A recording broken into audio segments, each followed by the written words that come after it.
Welcome viewer, I am Murugan S. This video tutorial describes, fix can't turn on or off real-time protection in Windows 11, 10.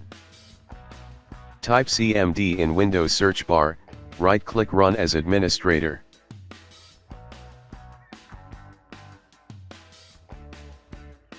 Copy first command from description and paste it. Copy second command from description and paste it.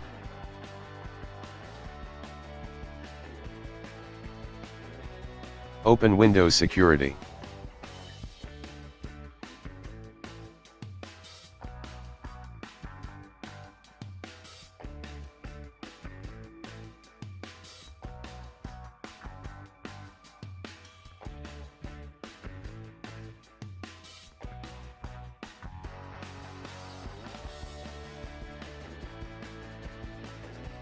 I hope this video tutorial helps to you. Please like, share and don't forget to subscribe my channel. Thank you very much. See you next video.